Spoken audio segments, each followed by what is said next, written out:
Hello, my name is Payson. Payson T-Dog.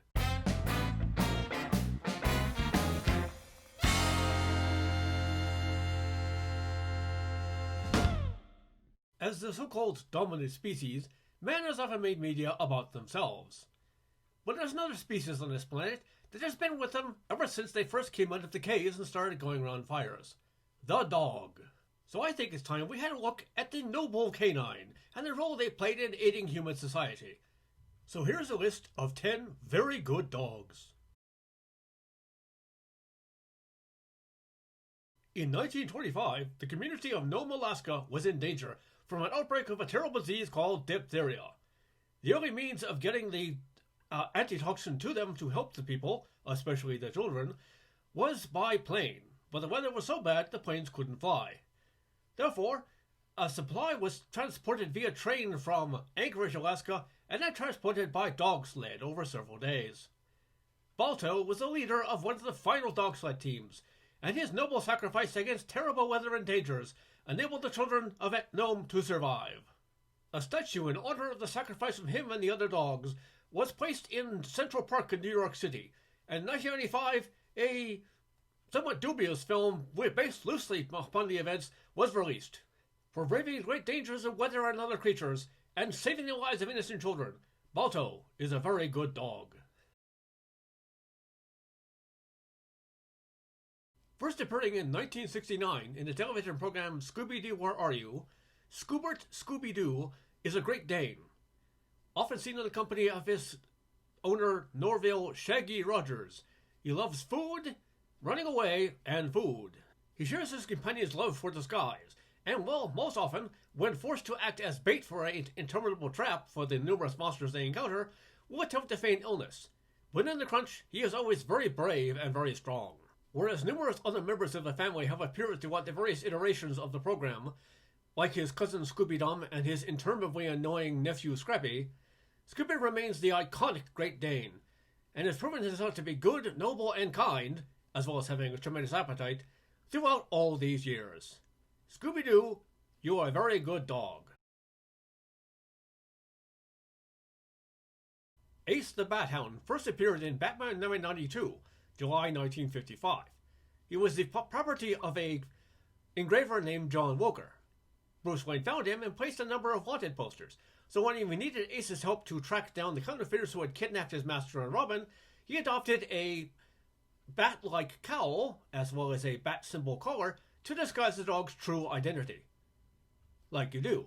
When Walker was forced to give the dog up, he allowed him to become the property of Bruce Wayne, and continued fighting alongside the Cave Crusader for many, many years. Ace has appeared in many iterations throughout the comic books and various other adaptations.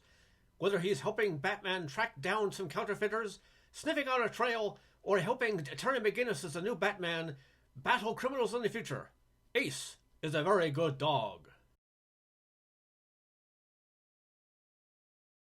Diogenes Ex Machina Murphy is a very good dog. He is the property of Milo Murphy, descendant of the original Murphy, who is plagued by almost supernatural bad luck. His primary purpose is to show up mysteriously out of the blue, often to help Milo with a dangerous situation. But there seems to be a lot more to him than might meet the eye.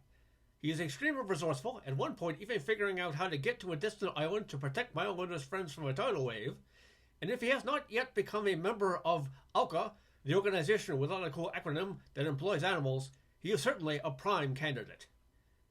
Diogenes, you are a very good dog.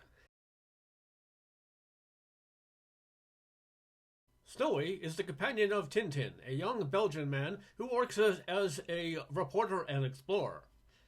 He often accompanies Tintin on his various adventures, and often finds himself in great danger, as his master does have a tendency to muddle about a bit.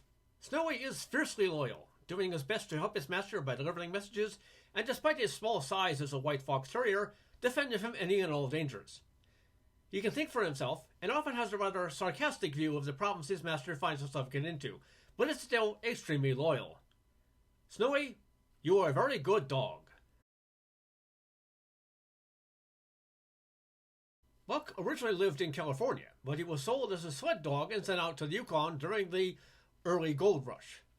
He formed strong bonds with many of the humans he associated with, even killing on occasion to protect them, but ultimately he realized that he was a dog through and through and joined a wolf pack out in the wild. Whether defending people or wanting to lead his pack to safety and perform great feats to keep them all safe, Buck is a very good dog. First appearing in a 1958 film, Tobo is a wanderer, a bit of a vagabond. He travels throughout the world, especially the continental Canada, and does his best to help people he encounters. He is a good and loyal friend, but at the end always goes on his own, preferring to make his own way in life and settle down, maybe someday, when he finds the right family.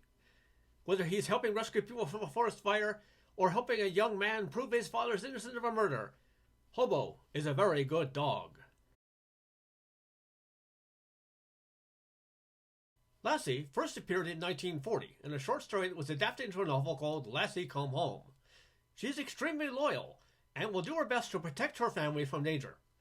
Most notably in the 1950s television series starring the human woman June Lockhart, where she went on to protect her family from the incredible dangers they faced due to the fact they were all idiots. The original Lassie was played by a dog named Pal, and descendants of this Pal have continued to play the role throughout various versions ever since. Whether protecting her family or just curling up in front of a fire after a long hard day, Lassie is a very good dog. Initially appearing in 1976, Dynamite the Dog Wonder is a cyborg, an animal that was fitted with a variety of transistors and the ability to extend his limbs and neck, and generally fight crime with a variety of built-in gadgets. The associate of millionaire socialite art dealer Radley Crown, when danger threatens, they become Dynamite, the Dog Wonder, and the Blue Falcon. Unfortunately, the somewhat complicated nature of Dynamite's gadgets, as well as the general nature they face, often leads to them getting to some certain amount of difficulty, helped along by Dynamite's enthusiastic, if not terribly bright demeanor, and the fact that they ultimately do manage to solve the case, although Blue Falcon often occasionally refers to his partner in a somewhat exasperated tone as the Dog Blunder. Whether fighting crime with his robotic gadgets or just keeping his master safe in day-to-day life, Dynamite is a very good dog. Appearing in the television program Animaniacs, Buttons is a German Shepherd, loosely based on somewhat of a parody of Lassie. He is a property of a family incorporating a little girl named Mindy, who is adorably sweet and has a tendency to trouble into various dangerous situations pretty much on her own. As her protector, Buttons does his best to save her, but given this is a cartoon series, he often suffers several comedically amusing injuries, and at the end always manages to get Mindy back to her safety, although he is often chastised by her parents for some minor inconvenience he may have suffered along the way, such as getting Mindy's outfit damaged or possibly leaving the house when he was told not to. For struggling heroically against faces of danger, suffering injuries he always managed to recover from, being a cartoon character, and ultimately keeping his young charge safe, Buttons is a very good dog. Thank you for watching. I'm Payson T. Dog, and I have to say one thing. I'm never wearing those again.